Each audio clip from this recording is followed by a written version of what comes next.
Hello Golden State Warriors fans, we are here once again to bring you the latest news related to our team, and I would like to emphasize how committed we are to improving our performance to achieve great results. Before we dive into this intriguing news, I kindly request you to show your support by clicking the like button, and if you are not yet subscribed to our channel, I invite you all to join us on an exciting journey. Remember to turn on notifications so you don't miss anything. Dub Hub, Warriors may need to rethink everything if Jimmy Butler misses Game 3. Here's your all-in-one roundup of everything Warriors and NBA related for Friday, April 25th. The Golden State Warriors are facing a pivotal moment, not just in their series, but in their entire playoff strategy. Following a tough loss to the Houston Rockets in Game 2, all eyes are now on the health of star forward Jimmy Butler. After taking a hard fall early in the first quarter, Butler left the game and did not return. An MRI the next day revealed a deep gluteal contusion, and he's officially listed as questionable for Game 3 on Saturday. His absence was felt immediately. The energy shifted, the game plan cracked, and the Warriors struggled to find their rhythm on either end of the floor. After the game, head coach Steve Kerr didn't mince words. If Butler can't suit up, the team may need to rethink everything. One possible adjustment? Giving Jonathan Kuminga a bigger role. Kuminga, who has seen inconsistent minutes recently, stepped in following Butler's injury and logged 26 minutes, the third highest on the team. He scored 11 points and hit a pair of threes, showing flashes of the dynamic play he delivered earlier this season, including a 33-point breakout performance against Houston back in December. Yes, there's still some rust to shake off, but the potential is undeniable. And Steph Curry made it clear in his post-game comments, Kuminga needs to stay locked in. With Butler's availability up in the air, the Warriors may have to lean on their young forward more than ever. Butler's presence on the court isn't just about numbers, it's about leadership, toughness, and the ability to swing momentum with a single possession. Losing him, even temporarily, could force Golden State to scrap the playbook and rewrite the script. Meanwhile, across the league, Draymond Green finished third in NBA Defensive Player of the Year voting, another nod to his relentless impact on that end of the court. The Oklahoma City Thunder pulled off a dramatic comeback to take a 3-0 series lead over the Memphis Grizzlies, rallying from 26 points down on Thursday night. The NBA playoffs are in full swing, and the Warriors are now standing at a crossroads. If Jimmy Butler can't go in Game 3, the team's depth, flexibility, and resilience will be tested like never before. The uncertainty surrounding Butler's status has sent a ripple through the entire organization. Internally, the coaching staff is working around the clock to prepare for multiple scenarios. If Butler can play, he likely won't be at full strength. If he's ruled out, it's next man up, a mentality the Warriors are no strangers to, but one that carries a heavier weight in the playoffs. This situation also places added pressure on the team's veterans. Steph Curry and Klay Thompson, both of whom have been through just about every playoff scenario imaginable, will need to steady the ship. Curry has already been vocal in the locker room, urging the team to stay mentally sharp and focused regardless of who's available. Injuries are part of this game, Curry said Thursday. But championship teams find a way. But the spotlight isn't just on the stars. Players like Moses Moody, Gary Payton II, and even rookie Brandon Podziemski could be called upon to contribute in meaningful ways if the rotation has to shift dramatically. Golden State's bench depth, often a question mark this season, might now be its lifeline. The fan base, too, is feeling the tension. Social media exploded with reactions after the MRI results were released. Many fans expressed frustration, calling for Kuminga to be permanently reinserted into the rotation, citing his athleticism and two-way potential as critical assets moving forward. Others remain hopeful Butler will pull through and return to anchor the defense and add toughness on the wing. Across the league, analysts and insiders are closely watching how the Warriors handle this adversity. ESPN's Brian Windhorst noted, this could be a defining moment for this iteration of the Warriors. Losing Butler, even temporarily, could expose their lack of depth. But if they manage to rally and respond, it might also be the spark that brings them together. And all of this comes at a time when the Western Conference couldn't be tighter. Every game counts. Every adjustment matters. For Steve Kerr and the Warriors, Game 3 won't just be about strategy. It will be a test of adaptability, leadership, and belief. With tip-off approaching and Butler's status still uncertain, the message is clear: the Warriors must be ready for anything. Warriors Jimmy Butler 3 listed as questionable for Game 3 versus Rockets with deep gluteal contusion. It could have been worse. It could have been better. But after a long, anxious day of waiting, we finally have an update on Jimmy Butler 3, and it brings both concern and cautious relief. While the rest of the Golden State Warriors remained in Texas following Wednesday night's Game 2 loss to the Houston Rockets, Butler flew straight back to the Bay Area for an MRI. Late Thursday night, the results were revealed, and they're mixed. As first reported by ESPN's Shams Charania, Butler has been diagnosed with a deep gluteal muscle contusion. He's officially listed as questionable for Saturday's pivotal Game 3. However, Charania added a more ominous note, saying Butler's status is in serious jeopardy. It's far from the worst-case scenario many feared after watching him go down in the first quarter. No structural damage was found, and the injury is considered day-to-day. But it's clear his availability for Game 3 is very much up in the air. Butler was hurt early in Wednesday's game after taking a hard and awkward fall, the result of an unintentional undercut by Rockets rookie Klay Thompson while Butler was airborne.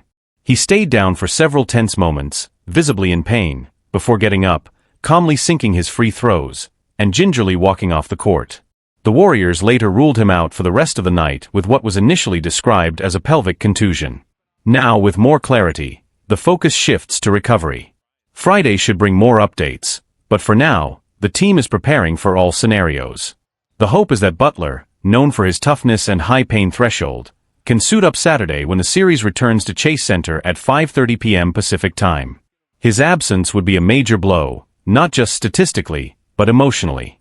Butler's presence on the floor is often the emotional pulse of the team, a steadying force on defense and a clutch presence in tight moments. Without him, rotations will have to shift, roles will expand, and the pressure will mount on Golden State's depth. Still, the silver lining is clear: this isn't season-ending. And in the playoffs, that means there's always a chance for a comeback story. For now, the Warriors and their fans wait, hope, and prepare for what could be a series-defining Game 3. Behind the scenes, the Warriors' medical and coaching staff are working tirelessly to monitor Butler's progress. Sources close to the team say he's undergoing round-the-clock treatment, including anti-inflammatory therapies and targeted physical rehab. Whether that'll be enough to get him game-ready by Saturday is still unknown, but there's hope. Internally, the coaching staff is preparing as if Butler won't be available. Head coach Steve Kerr has already begun reshuffling the rotation on paper, with Jonathan Kuminga likely to see increased minutes. Moses Moody and Gary Payton II may also be asked to step up, especially defensively, to help fill the massive void Butler would leave behind. Meanwhile, the Warriors' locker room has closed ranks around their star forward. Steph Curry spoke to reporters Thursday night and emphasized the importance of resilience in moments like these. "Jimmy's one of the toughest guys I've ever played with. If he can go, he'll go. But if not, we've got his back. That's what this team is built for." Curry's sentiment was echoed across the roster. Klay Thompson called Butler the emotional anchor of the team, and Draymond Green noted that even on the bench, Butler's voice and leadership help keep the team grounded and focused. Around the league, the story is drawing attention. Analysts and former players have been weighing in on sports networks and social media. Many have pointed out how critical Butler has been for Golden State's playoff identity, especially on the defensive end. ESPN's Doris Burke mentioned on air, if Butler can't go in Game 3, the Warriors will need a masterclass from Steph and a near-perfect night from the supporting cast. And the fans? They're holding their breath. On Thursday night, #PrayForJimmy began trending among the Dub Nation community on X, formerly Twitter, with fans flooding timelines with well wishes, highlight reels, and memories from Butler's biggest moments in a Warriors uniform. Game 3 is shaping up to be a turning point in the series, one that could either reignite Golden State's momentum or tilt it fully in Houston's favor. If Butler is able to suit up, expect a roaring ovation at Chase Center. If he's not, expect the Warriors to dig deep into their culture of grit, trust, and championship DNA. One thing is certain: the team's identity is being tested, and how they respond may very well define the rest of their playoff run. Draymond Green and Stephen Curry reach playoff milestones, but Warriors fall to Rockets in Game 2. In a night full of historic achievements, the Golden State Warriors couldn't secure a win against the Houston Rockets, falling 109-94 in Game 2 on Wednesday. Despite strong individual performances from their stars, the Warriors were dealt a tough blow with injuries and illnesses. Draymond Green made history, becoming the Warriors' all-time leader in playoff games played, while Stephen Curry reached another incredible milestone, joining the exclusive club of NBA players with over 4,000 career playoff points. But despite their accomplishments, the Warriors couldn't overcome a scorching performance from the Rockets' Jalen Green, who poured in 30 of his 38 points in just 3 quarters, and Alperen Sengun, who finished with a double-double of 17 points and 16 rebounds. Draymond Green becomes Warriors' playoff games leader. Wednesday's game marked Draymond Green's 159th career playoff game, making him the franchise leader in postseason appearances.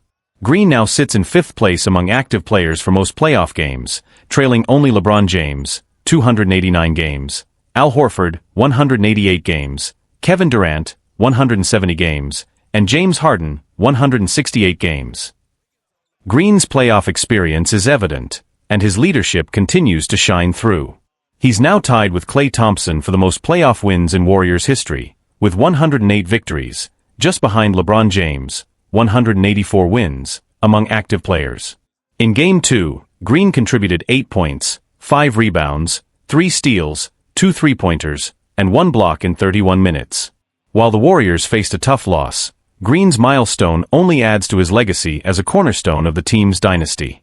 Stephen Curry reaches 4,000 career playoff points. As for Stephen Curry, it didn't take long for him to add to his growing list of playoff achievements. With his first basket of the game, Curry became just the 11th player in NBA history to surpass 4,000 career playoff points. He now joins an elite group of scorers, sitting behind only LeBron James, 8,202 points, and Kevin Durant, 4,985 points, on the active list. Curry also extended his record as the all-time leader in playoff three-pointers, adding 4 more to his tally in Game 2. Although the Warriors couldn't pull out the win, Curry's relentless pursuit of greatness is evident, and his scoring continues to set him apart in the postseason. Warriors struggle with injuries and illnesses. In addition to the challenges on the court, the Warriors were hit with injury and illness issues. Brandon Podziemski, who entered the game despite feeling unwell, managed to play just 8 minutes in the first half before being sidelined. Meanwhile, Jimmy Butler III was forced to exit early in the first quarter after taking a hard fall while attempting a rebound. The injury, a pelvic contusion, ended Butler's night early, further depleting the Warriors' depth. In the absence of Butler, the Warriors turned to their bench, rotating through 12 players in the first half. Jonathan Kuminga and Pat Spencer, who saw playoff action for the first time this series, both made an impact. Spencer impressed in his debut, scoring 9 points in the second quarter on 4 of 6 shooting. Kuminga, meanwhile, finished with 11 points on 12 attempts in 26 minutes. An explosive 3-point shooting display. In a thrilling second quarter, both teams caught fire from beyond the arc. The Warriors and Rockets traded 6 consecutive three-pointers, with each team hitting 3 in a row. The Rockets' Alperen Sengun sparked the run, and Buddy Hield responded with a 3 for the Warriors. Then, Fred VanVleet answered with his own 3, followed by Stephen Curry nailing 1 just seconds later. The back-and-forth continued, with Jalen Green finishing the night with 8 three-pointers, tying a Rockets playoff record. Warriors adjusting to injuries. Post steps up. With Butler out, the Warriors had to adjust their lineup, opting for a bigger lineup with Quinton Post at center. Post provided solid floor spacing, knocking down 4 three-pointers and scoring his first-ever points in the playoffs. His shooting was just 1 three-pointer shy of the Warriors' rookie playoff record for threes in a game, set by Harrison Barnes. Despite the Warriors' setbacks, Post's contribution offers a glimmer of hope for the team's depth moving forward in the series. The Warriors face critical challenges heading into Game 3. While individual milestones were reached, the Warriors left Houston with more questions than answers. Injuries and illness have compounded their struggles, leaving the team without some of its key contributors. Jimmy Butler III's early exit with a pelvic contusion was a major setback. His presence on both ends of the court, especially defensively, had been crucial for the Warriors in previous games. His absence left a glaring hole in the lineup that the Rockets were quick to exploit, particularly in transition. Brandon Podziemski's brief appearance in the game also highlighted the Warriors' thin margin for error. Although he's shown promise throughout the season, being forced to leave the game due to illness put additional pressure on the Warriors' already deep rotation. For a team that relies on its dynamic depth, especially during playoff runs, such unforeseen setbacks are hard to overcome. The Rockets capitalize on Warriors' missteps. The Rockets, on the other hand, were relentless.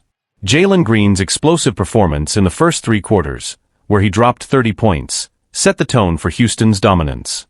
Green was everywhere, hitting 8 3-pointers and making a case for himself as a rising star in the playoffs. His performance overshadowed the Warriors' defensive efforts, and the Rockets seized momentum early, leaving Golden State chasing the game. Alperen Sengun's double-double with 17 points and 16 rebounds was also instrumental in the Rockets' victory. Sengun provided the kind of inside presence and versatility that the Warriors had difficulty handling. The Rockets capitalized on the Warriors' injuries, exploiting the lack of a consistent defensive anchor in the paint.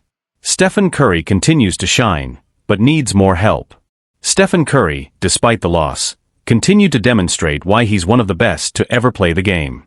His milestone of surpassing 4,000 career playoff points solidified his place in NBA history, and his scoring and playmaking kept the Warriors in the game for stretches. However, even Curry's brilliance wasn't enough to overcome the overall lack of cohesion and depth the Warriors showed in Game 2. Curry's 20 points and 9 assists weren't quite enough to counterbalance the Rockets' balanced offensive attack. While Curry did his part, his teammates struggled to match his level of production. With Butler and Podziemski sidelined, and with the rest of the Warriors' bench seeing limited contributions, it became clear that the team would need to find its rhythm again before Game 3. A crossroads for the Warriors. As the series shifts back to San Francisco, the Warriors now find themselves at a crossroads. They need to quickly adapt to the injuries and get their rotations back on track if they hope to regain control of the series. The absence of Butler is particularly concerning, as his role as both a defensive stopper and a secondary playmaker was pivotal for Golden State's success in the regular season. Without him, the Warriors will need to rely even more on their seasoned veterans and emerging role players to step up. The Warriors' coaching staff, led by Steve Kerr, will undoubtedly be reviewing film from Game 2 and making adjustments. While the Rockets were able to exploit Golden State's defensive lapses and take advantage of the Warriors' injuries, Kerr will likely emphasize increased defensive intensity, ball movement, and finding ways to free up Curry for easier shots. Getting players like Klay Thompson, who only had 12 points on 4 of 10 shooting in Game 2, into a better offensive flow will be key. The rising tension of the series. This series is shaping up to be a true test of Golden State's resilience. The Warriors have the talent, but the Rockets, led by Green and Sengun, have shown that they won't back down. Houston's young core is hungry to prove itself, and they are ready to take advantage of any crack in the Warriors' armor.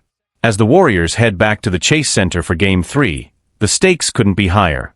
The defending champions will need to regroup and come together as a unit if they want to fend off the Rockets and take control of the series. It's clear that the road ahead won't be easy, but with Curry's leadership and Green's experience, the Warriors know they have the tools to fight their way back. Looking ahead, will the Warriors bounce back? For Golden State, Game 3 will be about more than just recovering from a loss. It will be about survival. The Warriors cannot afford to drop another game, especially with the Rockets gaining confidence. With players like Curry, Green, and Thompson, the Warriors certainly have the star power to respond, but they'll need to tap into their championship pedigree and prove that they can adjust to the challenges that lie ahead. The playoff battle between the Warriors and Rockets is far from over, and with the Warriors now facing a potential must-win scenario, fans can expect an electric atmosphere in Game 3. The Rockets are hungry, the Warriors are wounded, and the series promises to deliver even more drama in the games to come. Tim? Just what were the emotions as you saw, Brandon wasn't feeling great, and then Jimmy go down, right, kind of in a real quick succession there. What were you thinking? What was that emotion like? There's really no time to even feel any emotion. You just respond and react with what you have to do in terms of, making a sub and trying to think about new substitution patterns, who you want to pair together, all that kind of stuff. So obviously feel terrible for Jimmy. Hopefully he's okay. We'll see. He's going to get an MRI tomorrow. And BP, really proud of him for making the effort. He's been feeling terrible all day, and he tried. He got an IV at halftime, just didn't have it. So tough night. We'll bounce back. Talk to Jimmy at all post-game? Yeah. Are you optimistic, or are you just kind of? Jimmy always says he's going to be fine. But we have to wait to see with the MRI. What did you think of the foul, or how he went down? Did you think it was in? I haven't seen the replay. I asked our guys behind the bench, and they just said it looked like there was some physicality on the rebound, and I think Thompson just inadvertently found himself underneath Jimmy just based on the tug of war that was going on there. So I mean, we didn't think there was anything wrong with the play. It's just one of those plays. What did you generally think of just kind of the physicality and tension that seems to be rising in this series? Yeah, Houston played great. They were really physical. Just like we expected, they came out with amazing force defensively, and obviously Green got going, and that loosened our defense up quite a bit, and so it was their night. They played a great game at both ends of the floor, and so we just got to lick our wounds and back to work tomorrow. You got Steve. You got pretty hot in the first quarter. Got pretty contentious. What were you talking about there? What was your? Just the usual stuff. It's playoff time. Everybody's hyped up. I think I was mad because Gary got tripped. Gary had a dunk, clearly got tripped, and I thought there should have been a foul called, and it wasn't. But the stuff happens, and I thought tonight's game was all about Houston just outplaying us. Did you say anything to Draymond after that fourth quarter? It seemed like he got a little chippy. I haven't talked to Draymond yet. So it's he's a competitor. He's always going to be in the mix, and so I'll ride with Draymond forever. I mean, the guy's an amazing winner and competitor, and it's not ideal when a crowd is chanting "F you, Draymond." It's just I don't know. I mean, it did it in Boston a few years ago in the finals. It is what it is. Is that something that you guys talk about prior to? I'm sorry? Is that something you guys talked to Draymond about prior to the games? No, he's been around forever. He's an instigator. He's always going to be in the mix, and because of his career, his championships, his fire, he's going to be a lightning rod, and that's all part of it.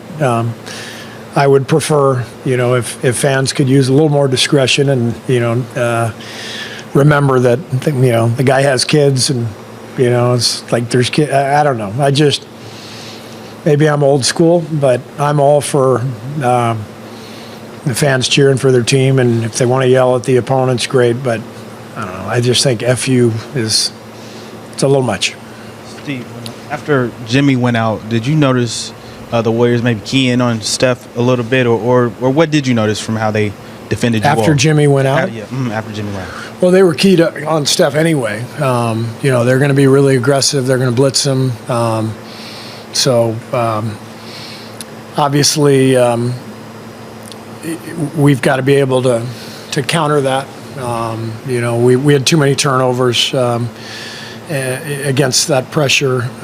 So they were blitzing him, and they got the ball out of his hands a little bit, and we weren't able to counter and generate enough good offense to win the game. Obviously, you've always got to be ready to play, even if you're out of the rotation. Did you feel like Jonathan was ready? What did you see from him? Yeah, Jonathan was ready. He's been great. He's been preparing every single day. Keeping a great attitude. Game one, he was on the bench cheering the entire time. He's a great young guy. JK's an awesome young guy, and his teammates respect him and pull for him. And he stayed ready and got some minutes, and it's good because we may need him, and he needed to develop a little rhythm after missing the last few games. Specifically, if Jimmy is out or limited, is Kuminga the natural next kind of guy into the rotation? We'll see how it all plays out. I mean, we have to. If Jimmy's out, we have to rethink, everything like rotations and who starts and the best combinations and all that stuff. Kind of following up on that. I mean, obviously Jimmy's a great, invaluable player, but how does your dynamic change, and how will it have to change if he can't play in Game 3? I think it's just too early for me to even talk about that. We have to watch the film and we have to figure out, what our plan would be. This is the playoffs. This is, it's an incredibly physical sport. Stuff happens, people get injured, and it's all part of it. And there's no time to lament anything. You can feel bad for your player, but you have to move on to what's next. And, so that's hopefully Jimmy will be able to play, but if not, then we've got to go through our options and put together a plan. Having rewatched the film, what did you think of how they defended Steph? How they defended Steph? Well, they were physical with him, blitzed him quite a bit. He got himself into a couple of spots where he got into trouble with the dribble, and but he's Steph Curry. I mean, he's just amazing what he's able to play through, physicality, blitzing, trapping, all that stuff. So he did a great job. We just didn't have enough tonight. What did you think of your guys' competitive level? You got Pat Spencer jumping in with 9 points. It's awesome. Yeah. Do you think there was a fight shown by you guys? No, it was a great fight by our guys. I thought Loon came in, gave us really good minutes. For Pat to just come off the bench and give us some offense and generate some good possessions. Quentin Post knocking down some threes. I thought our guys really fought, and it's a 10-point game after the first quarter. That's when they really kind of punched us in the mouth, and we hung in there. We didn't make it all the way back, but we competed and we hung in there, and proud of the guys. How do you view just splitting the first 2 games on the road? What kind of does that put you guys in? Well, we wanted 2, but we didn't get 2. We got 1, and they're a hell of a team. They're the 2 seed for a reason, and so it's a good trip. Not a great trip, but it's a good trip, and excited to get home and play in front of our home crowd. Steve, was Gary okay? Because it looked like he was stretching out his back on the sideline. I don't know. Yeah.